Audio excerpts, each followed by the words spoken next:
Hello students, welcome back. कैसे हो आप लोग?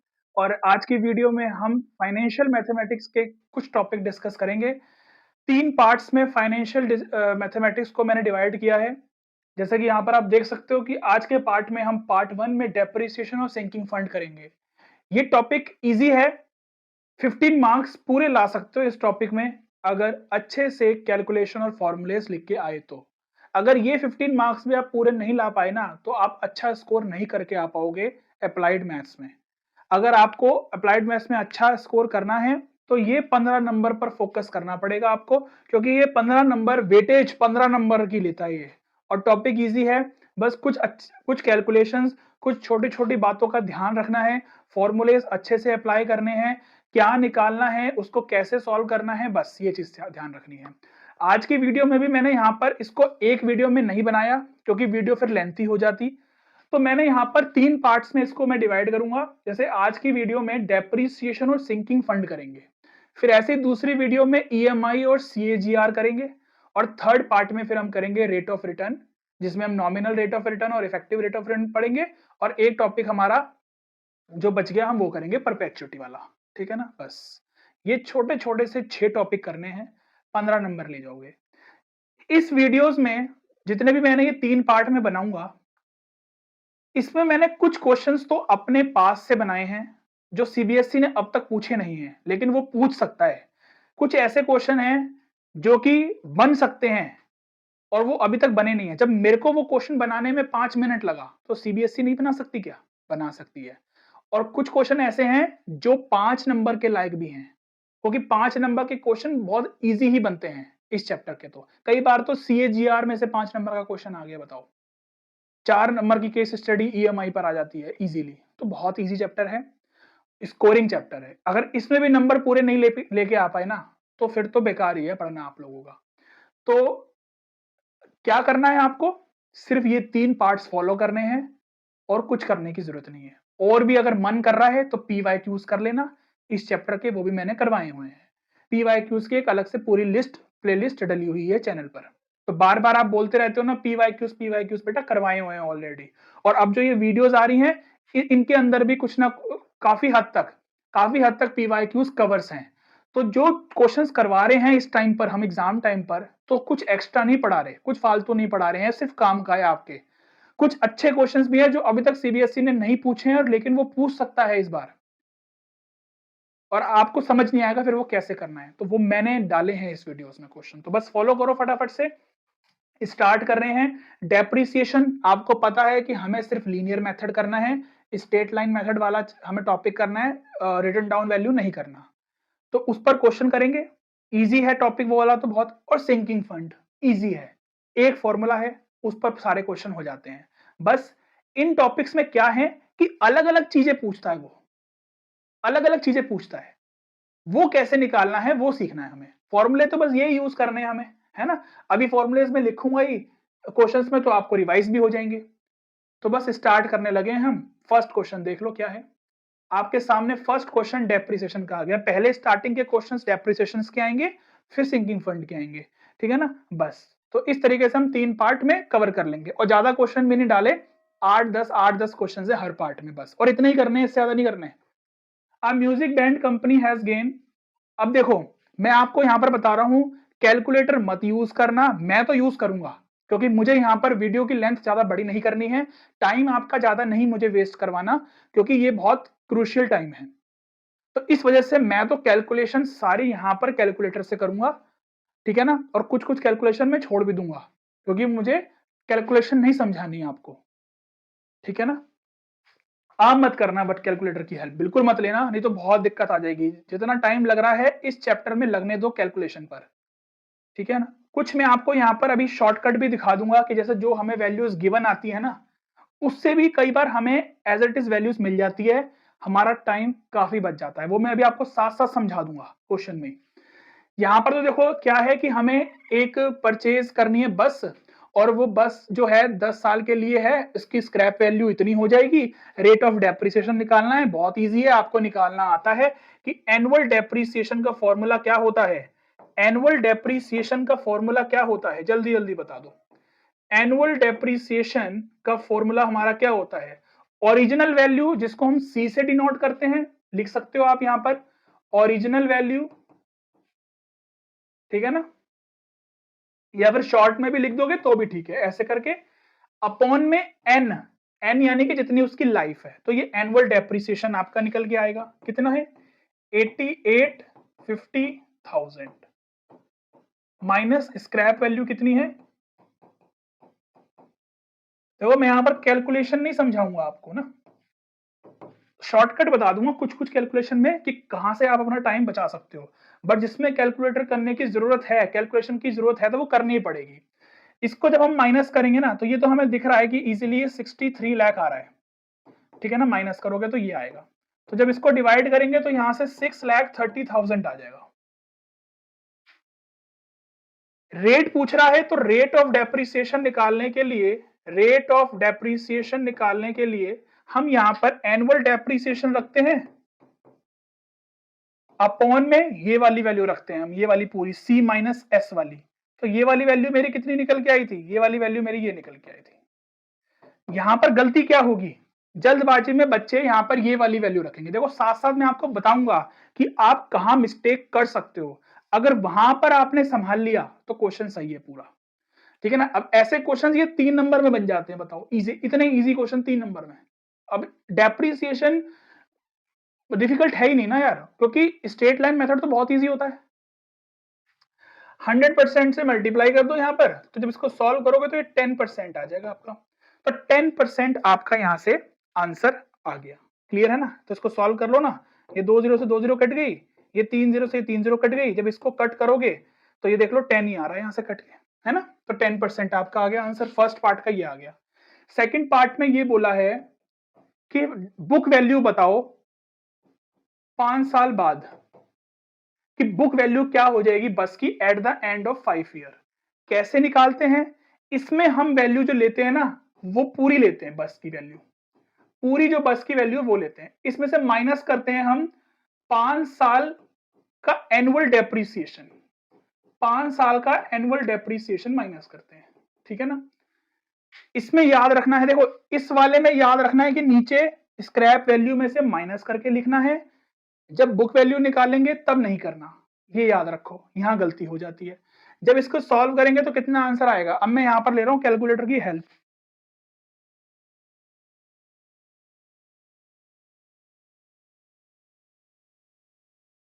57 लाख आ जाएगा, ठीक है ना। अगर कैलकुलेशन थोड़ी बहुत अगर मिस्टेक भी हो जाती है तो आप सही कर लेना। तो इतनी बचेगी आपके रुपीस में बुक वैल्यू 5 साल के बाद। अब वो ये कह रहा है कि when will the bus B worth rupees this, यानी कि इतनी वैल्यू बस की कब रहेगी, कितने साल के बाद इतनी वैल्यू बस की रह जाएगी। यानी कि वो एक्चुअल में बुक वैल्यू ही पूछ रहा है, मतलब बुक वैल्यू उसने दे रखी है इस बार, तो उसने बुक वैल्यू इस बार हमें दे दी है। तो इस तरीके से फॉर्मूला बन गया ये, कि अगर बिग बुक वैल्यू हमें दे रखी होती है तो वो ये कह रहा है कि कितने साल लगेंगे, तो ये हमें नहीं पता, तो इसको एन मान लो, और ये हो गया ये, ठीक है ना, या फिर टी ले लो, इसको टी से डिनोट कर लो, टाइम हो गया ये। तो जब इसको सॉल्व करेंगे ना हम, तो जब इसको सॉल्व करेंगे, अच्छा बुक वैल्यू हमें कितनी गिवन है, बुक वैल्यू हमें दे रखी है ये, तो इसको जब माइनस करेंगे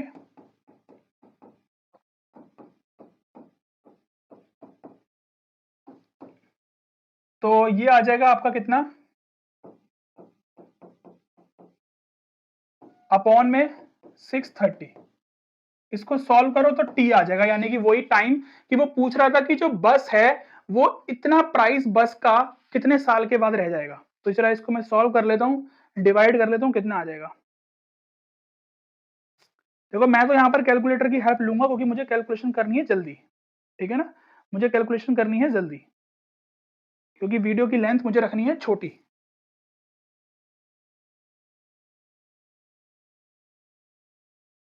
तो 7 ईयर्स आ जाएगा, तो टी की वैल्यू कितनी आ गई, 7 ईयर्स, यानी कि 7 साल के बाद जो बस है, at the end of 7 years, at the end of 7 years the bus will worth rupees this, ठीक है ना, ये क्वेश्चन ने पूछा था, तो ये हमने सॉल्व कर लिया। क्लियर है इतनी बात।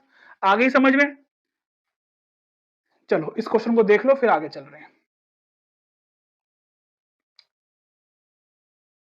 अबे एक मोबाइल फोन लेता है, उसकी स्क्रैप वैल्यू है हमें इतनी, वो कह रहा है लीनियर डेप्रिसिएशन मेथड से बुक वैल्यू बताओ मोबाइल फोन की 2 साल के बाद। देखो कितना इजी क्वेश्चन है ना, ऐसे क्वेश्चन आते हैं।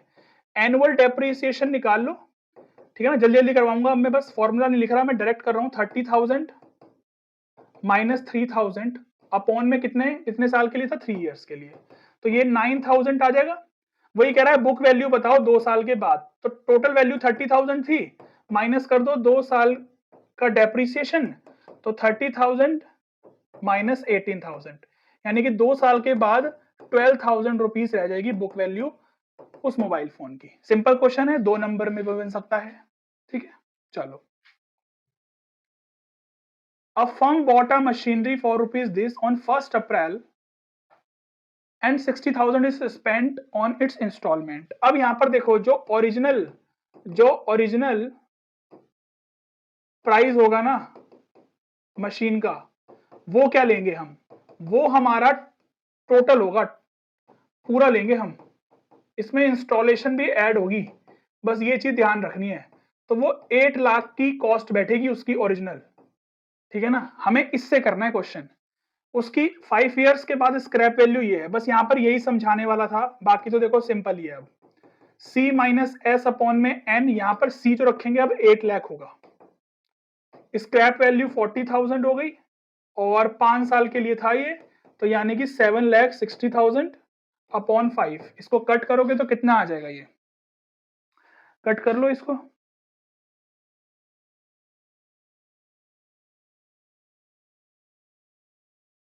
152, ये आ गया एनुअल डेप्रिसिएशन। अब वो पूछ रहा है रेट ऑफ डेप्रिसिएशन भी बता दो, तो रेट ऑफ डेप्रिसिएशन में भी क्या करते हैं हम, एनुअल डेप्रिसिएशन रखते हैं ऊपर, और नीचे वैल्यू क्या आती है हमारी, C माइनस एस वाली, C माइनस एस वाली, यानी कि ये वाली वैल्यू 7,60,000 इनटू में 100% कर देंगे, तो हमारा एनुअल डेप्रिसिएशन आ जाएगा। ये तो कर लोगे ना, तो कर लेना अब ये, ठीक है ना, मैं कैलकुलेशन नहीं कर रहा, अब आप ये वाली कैलकुलेशन खुद कर लेना, ठीक है ना। तो रेट ऑफ डेप्रिसिएशन आ जाएगा, इसे सॉल्व कर लो।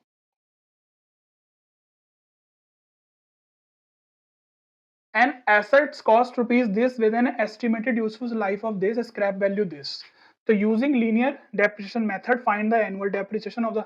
ये वाला क्वेश्चन करवाने का मतलब बस ये है कि मुझे इसमें ये समझाना था आपको कि ये अगर बनाने के लिए आता है तो आपको कैसे बनाना है। आप तो ऑलरेडी अकाउंट्स पढ़ के आते हो 11th में, तो आपको पता ही होगा कि डेप्रिसिएशन कैसे बनाना होता है, बनाया ये आपने। चलो कोई बात नहीं, फिर भी हम एनुअल डेप्रिसिएशन निकालते हैं, कितना आ जाएगा, 4,50,000 माइनस 1 लाख अपॉन में कितना 5, तो इसको सॉल्व करेंगे ना, तो 3,50,000 अपॉन 5, तो ये आ जाएगा 70,000। ये एनुअल डेप्रिसिएशन है। कैसे बनाना है, देखो ऐसे बना के आना है, यहाँ पे लिखने हैं ईयर्स, ठीक है ना, और इधर लिखनी है आपको बुक वैल्यू बिगिनिंग, ठीक है ना, बिगिनिंग, और यहां पर डेप्रिसिएशन पूरा लिखना आप, और यहां पर बुक वैल्यू लिखनी है एट द एंड।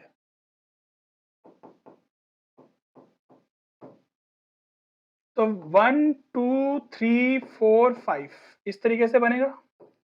सबसे पहले स्टार्टिंग में वैल्यू कितनी थी, 4,50,000, डेप्रिसिएशन लगा 70,000, बुक वैल्यू रह गई कितनी, बुक वैल्यू कितनी रह गई इसकी 380। इस तरीके से आपको बनाना है।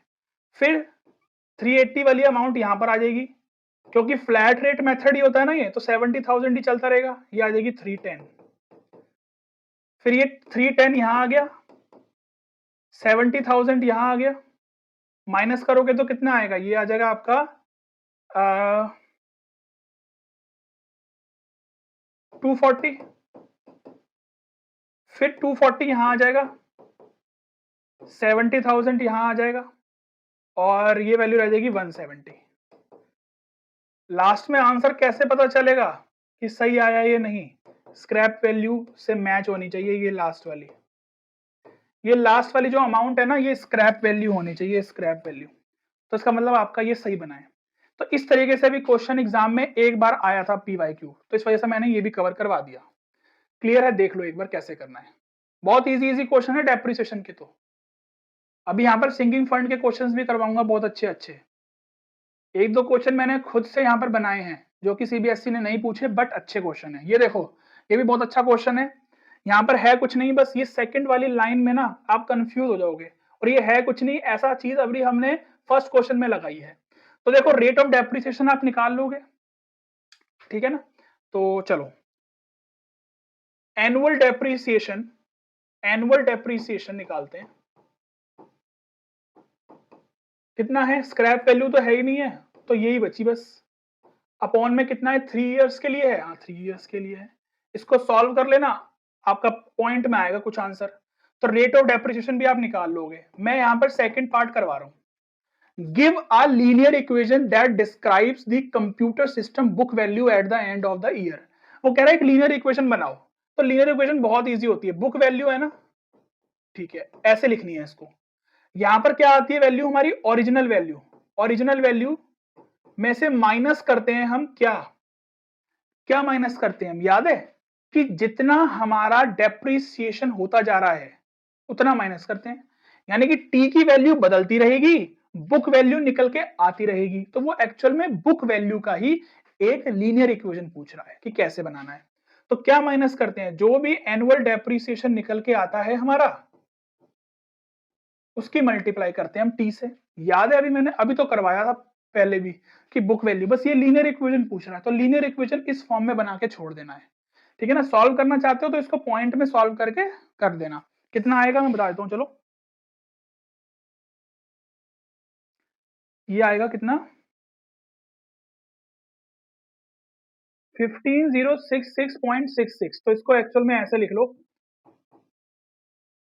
ऐसे लिख लो, ठीक है ना?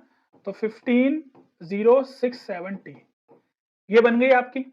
थर्ड पार्ट में वो ये पूछ रहा है कि 1.5 ईयर्स के बाद बुक वैल्यू बताओ। तो बस यहां पर ही तो वो वैल्यू रखने के लिए पूछ रहा है। टी में रख दो वैल्यू 1.5 यानी कि 3/2। तो इसमें 3/2 रखनी है हमें वैल्यू बस।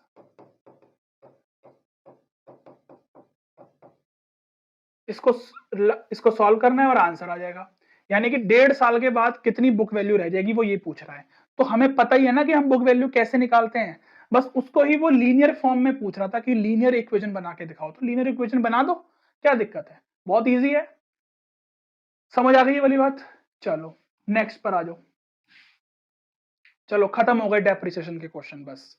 और कुछ नहीं है डेप्रिसिएशन में, बस यही है डेप्रिसिएशन में, ठीक है ना? सिंकिंग फंड के क्वेश्चन आ गए बस। अब 3-4 सिंकिंग फंड के क्वेश्चन होंगे, खत्म हो जाएगी वीडियो। इतना ही करना है और कुछ नहीं करना।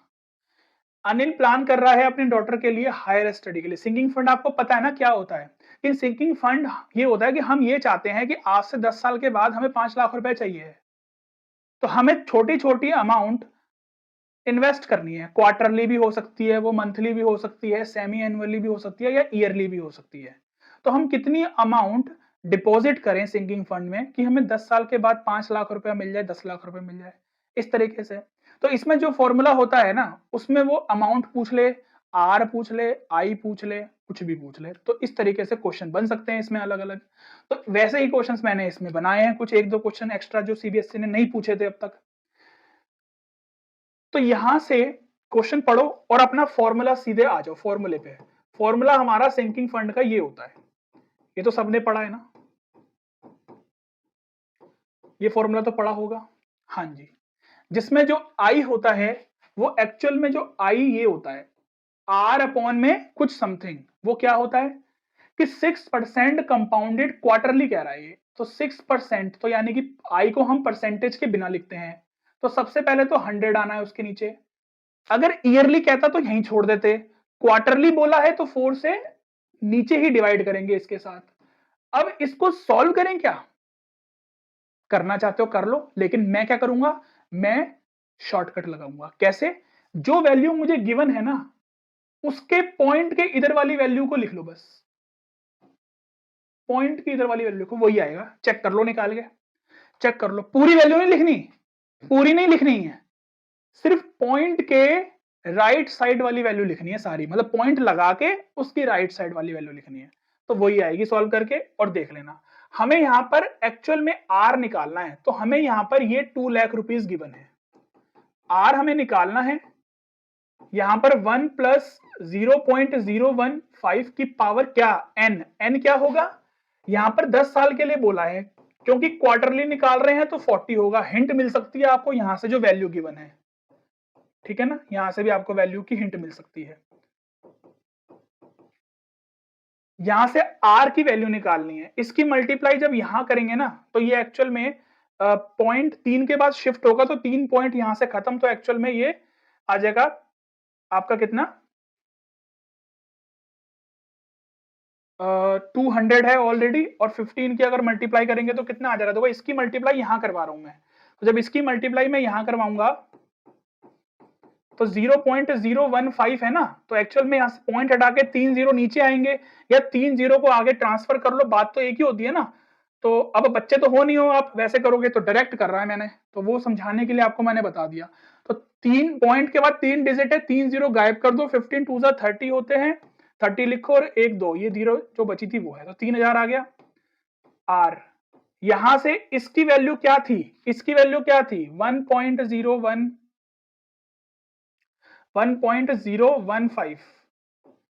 की पावर 40 -1, बस यहां से कितना आ जाएगा 3000 इक्वल टू आर, इस पूरे की वैल्यू -1 कितना आ जाएगा, देखो 1.81 -1। अब तक तो कोई कैलकुलेशन नहीं करनी पड़ी ज्यादा, अब तक तो कोई कैलकुलेशन नहीं करनी पड़ी ना इस क्वेश्चन में। सिंकिंग फंड में बस लास्ट में आके एक कैलकुलेशन होती है, वो आपको बस करनी है, उसमें लगेगा जो टाइम लगेगा, और वो गलत मत करना। 0.81401, ठीक है ना, इसको माइनस किया तो ये वैल्यू बची, बस अब इसको डिवाइड करना है, आपका आंसर आ जाएगा। वो डिवाइड करना सीख लो कैसे करना है, सिंकिंग फंड में बस लास्ट में आके ये कैलकुलेशन होगी जो होगी।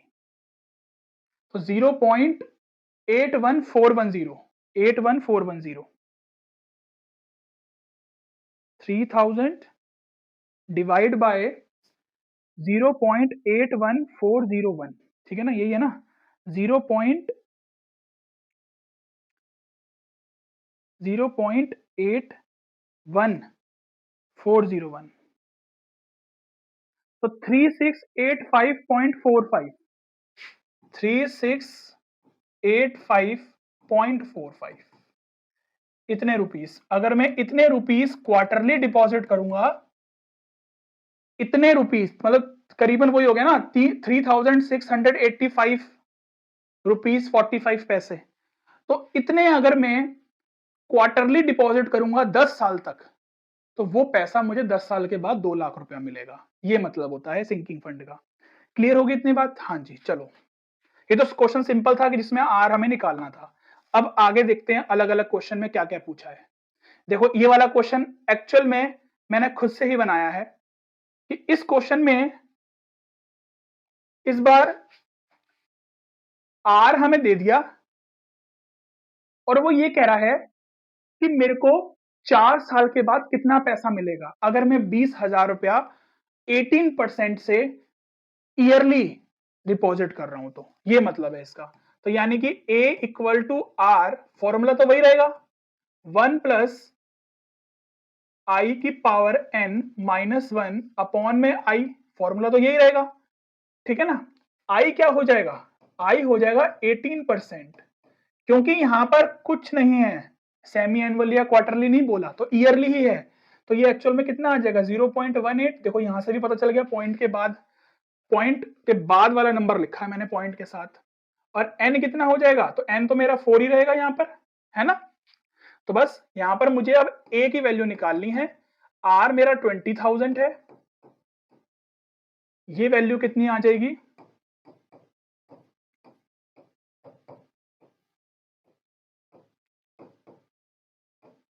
बस इसको सॉल्व करो, ए की वैल्यू आ जाएगी, अभी पता चल जाएगा कि 4 साल के बाद कितना पैसा मिलेगा। जब इसको ऐड करोगे और उसकी पावर 4 करोगे तो वो वही मिलेगी वैल्यू, है ना।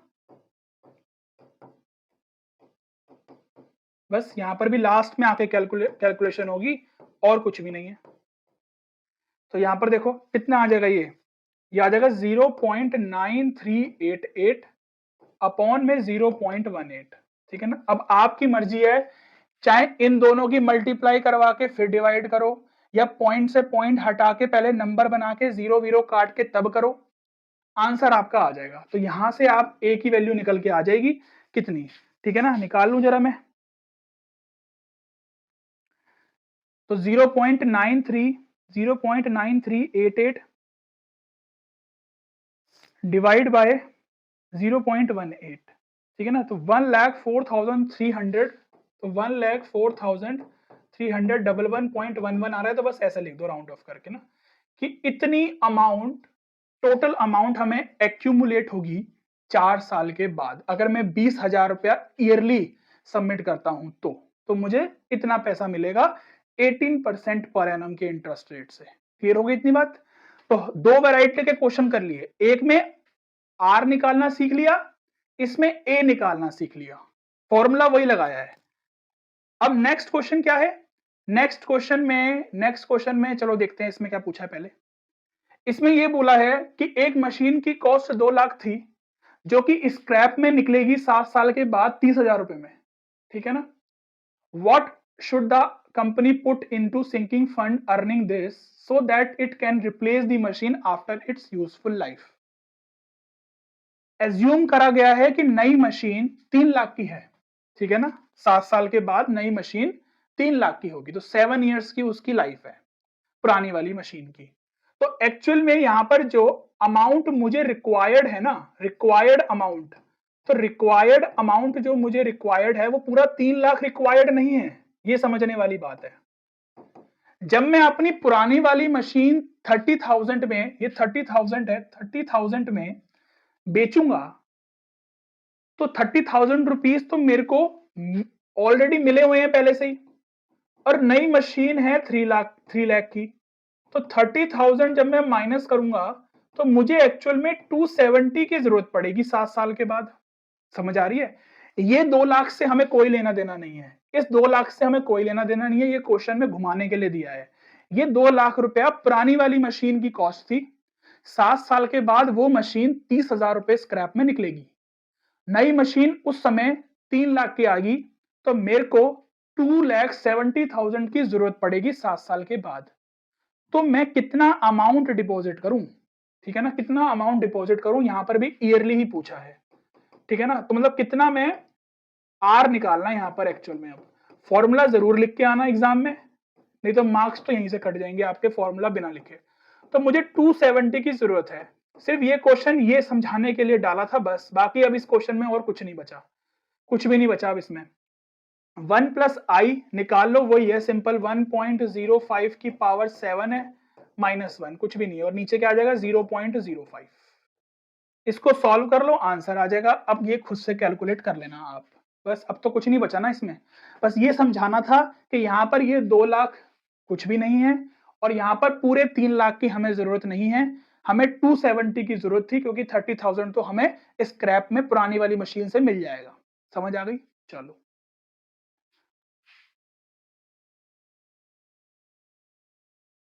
अब ये वाला क्वेश्चन देखो, इस वाले क्वेश्चन, ये वाला क्वेश्चन मैंने खुद बनाया है। क्या, ये है सिंकिंग फंड का, बट इसमें अब मैंने एन पूछ लिया, इसमें आई नहीं पूछेगा, क्योंकि इसमें आई नहीं निकाल सकते हम। इसमें आई आपको मिलेगा ही मिलेगा। सिर्फ 3 तरीके के क्वेश्चन बन सकते हैं इसमें, या तो वो ए पूछेगा, या तो वो आर पूछेगा, या तो वो एन पूछेगा। वो वाले क्वेश्चंस ऑलरेडी एग्जाम में पूछ चुका है सीबीएसई।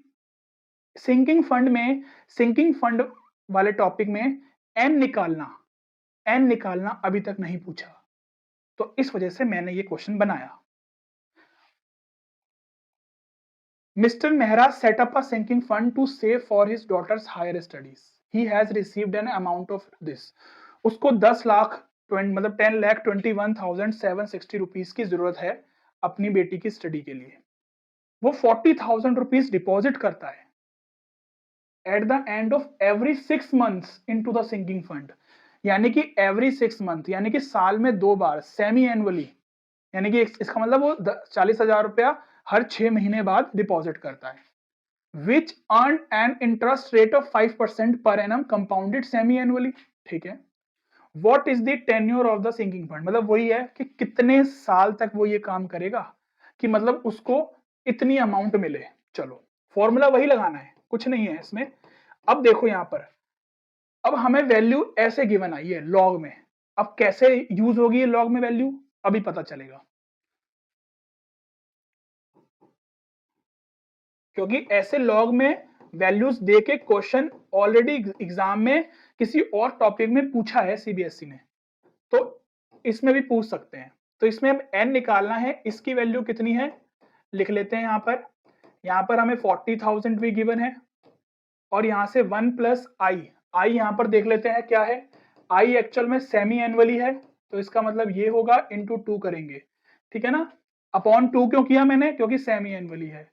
तो ये कितना आ जाएगा, कितना आ जाएगा ये 2.5, और जब 2.5 तो इसका भी 0 यहाँ पर भेज दो, तो एक्चुअल में ये आ गया ये 0.025। अब ये आपको कैलकुलेट करना पड़ेगा, क्योंकि अब यहाँ पर हिंट नहीं मिलेगी आपको, क्योंकि क्वेश्चन बदल गया ना, इसमें n पूछ रहा है वो। तो ये कितना आ जाएगा, ये n हमें यहाँ पर फाइंड करना है, ठीक है ना। n यहाँ पर जो भी फाइंड होगा लास्ट में उसको 2 से मल्टीप्लाई जरूर करनी है हमें, ठीक है ना। तो उसका आंसर, सॉरी 2 से डिवाइड करना है ईएस में करने के लिए, क्योंकि यहाँ पर आंसर हमारा सेमी एनुअली निकल के आएगा। तो 0.025 की पावर, देखो यहां से भी हिंट मिल गया होगा आपको, ये 1.025 है ना, ये 1.025 ही बनेगा, अपॉन में 0.025। अब देखो यहां से पॉइंट हटेगा तो यहां पर बढ़ेंगी जीरो, कैसे देखो, पहले इस 40,000 को नीचे भेज दो, ये 40,000 नीचे आ गया, और ये इसके साथ क्रॉस मल्टीप्लाई हो गया 0.025 इक्वल टू, ये आ गया 1.025 की पावर n माइनस 1। बस अब यहां पर कैलकुलेशन है थोड़ी सी, और फिर जब लॉग लगाएंगे तब उसमें थोड़ी सी कैलकुलेशन है बस।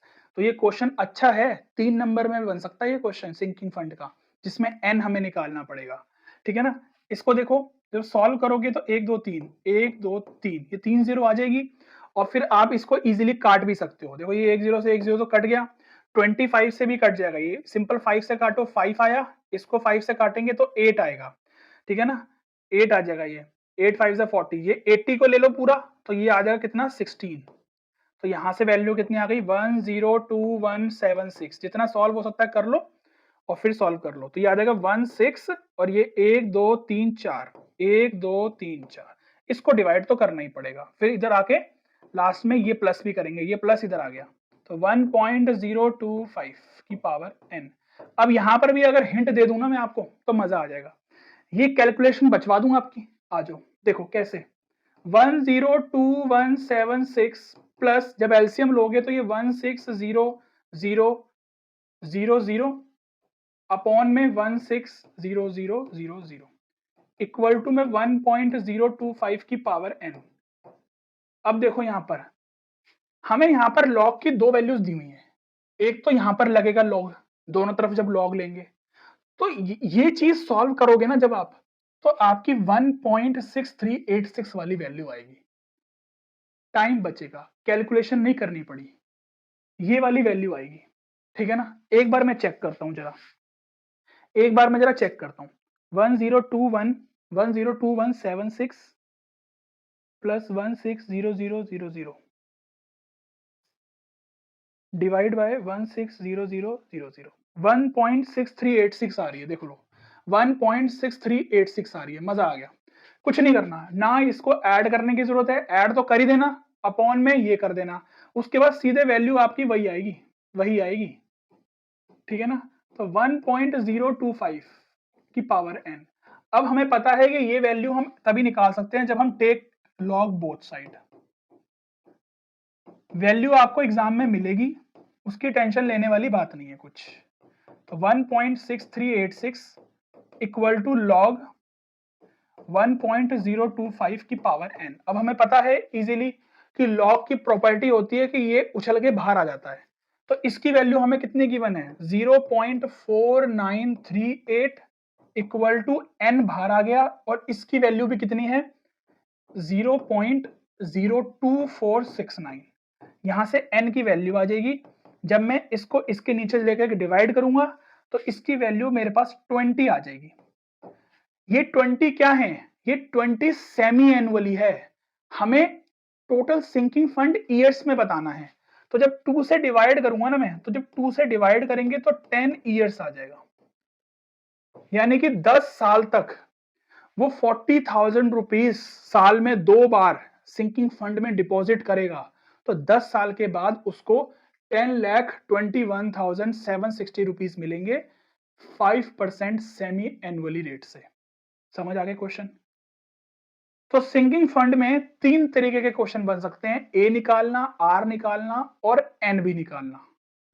अभी तक इस टाइप का क्वेश्चन नहीं आया है, अच्छे से कर लो, आ सकता है क्वेश्चन, ठीक है ना। बहुत सिंपल कैलकुलेशन है, यहां तक तो हमने कोई कैलकुलेशन करी ही नहीं, ज्यादा बहुत सिंप्लीफाई किया है इसको नॉर्मली। यहां पर भी मैंने आपको लास्ट में आके इस तरफ वाला शॉर्टकट बता दिया, क्योंकि यहां पर 1.025 बन रहा था, तो इसका मतलब ये वाली वैल्यू ही इसको सॉल्व करके बनेगी, और ऐसा ही क्वेश्चन बनेगा। अगर वो n पूछेगा तो वो लॉग में ही देगा वैल्यू। क्लियर है इतनी बात, ये आपको समझ में आ जानी चाहिए।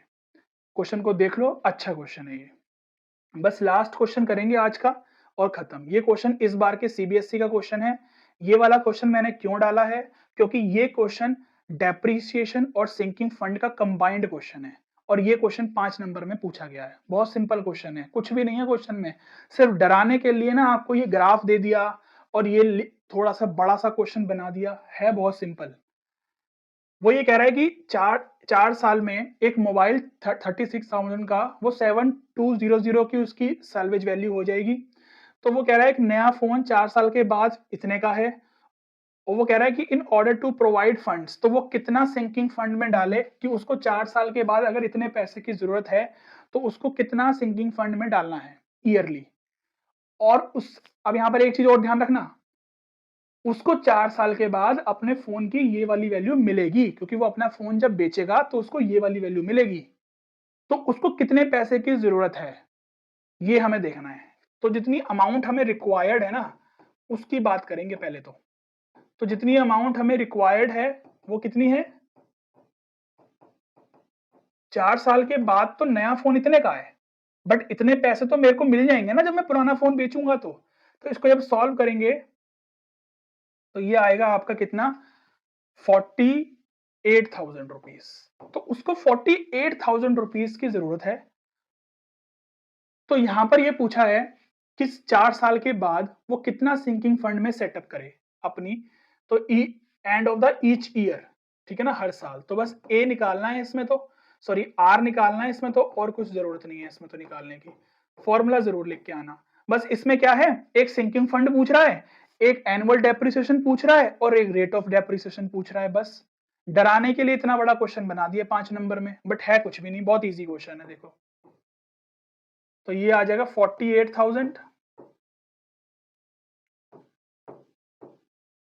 इक्वल टू आर 1 प्लस आई की वैल्यू देखो यहां से मिलेगी, ये रही 0.07 अपॉन में एन भी वहीं से मिलेगा 4, 0.07। कुछ भी हमें नहीं निकालने की जरूरत, बस इसको सॉल्व कर दो, इसको सॉल्व कर दो।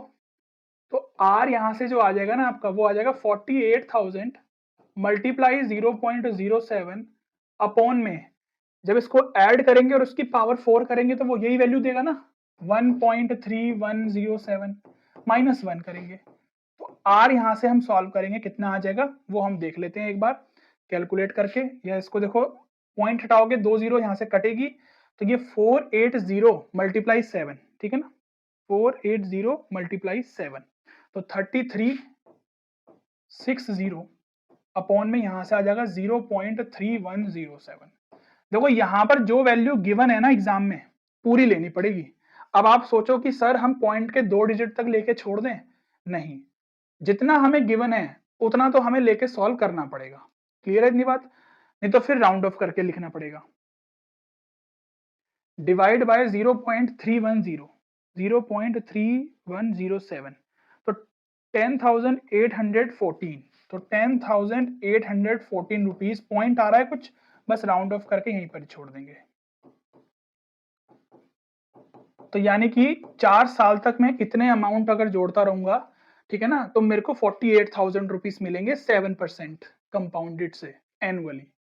अब डेप्रिसिएशन की अगर बात करें तो डेप्रिसिएशन में एनुअल डेप्रिसिएशन का फॉर्मूला क्या होता है, वही अभी जो हम पढ़ते आए हैं, ठीक है ना। तो ओरिजिनल प्राइस कितनी है, ओरिजिनल कितनी थी, 36,000 था, माइनस 7,200 अपॉन में 4, तो एनुअल डेप्रिसिएशन यहां से आपका निकल के आएगा, ठीक है ना। तो 36,000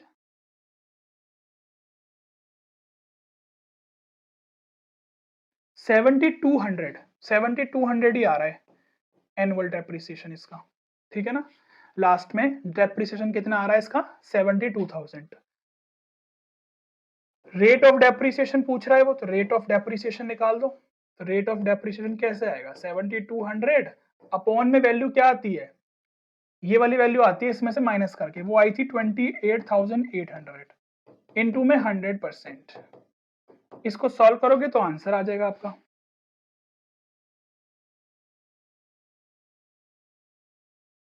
25% आ जाएगा,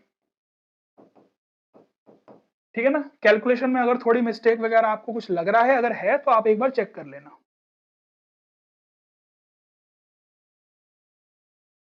ठीक है ना। यहां पर हमने ये क्वेश्चन पूरे कर लिए हैं, ठीक है ना, यहां पर ये क्वेश्चन पूरे कर लिए हमने, और नहीं है क्वेश्चन, खत्म, इससे बाहर कुछ भी नहीं आएगा। 3 पार्ट में वीडियो बनेंगी फाइनेंशियल मैथमेटिक्स की, 15 नंबर आपके पूरे करवा दूंगा, टेंशन नहीं लेनी है, मजे से बस पढ़ते रहना है। लाइक कमेंट्स करते रहो, कैसी तैयारी चल रही है बताते रहो, किसमें प्रॉब्लम आ रही है वो भी बताते रहो, सब करवा देंगे। थ्योरी वाले एमसीक्यूज भी डाल दिए। अच्छा, सबसे ज्यादा इंपॉर्टेंट बात, जिस टॉपिक की सबसे ज्यादा डिमांड थी, इन्फेरेंशियल स्टैटिस्टिक्स, भाई सब पढ़ा दिया है, जाके देख लो, 2 वीडियो में पूरे 5 नंबर मिल जाएंगे, जाके कर लो फटाफट से। ज्यादा है तो उसकी पीवाईक्यू सीरीज भी देख लेना। मिलेंगे आपसे इसके सेकंड पार्ट में, तब तक के लिए टाटा।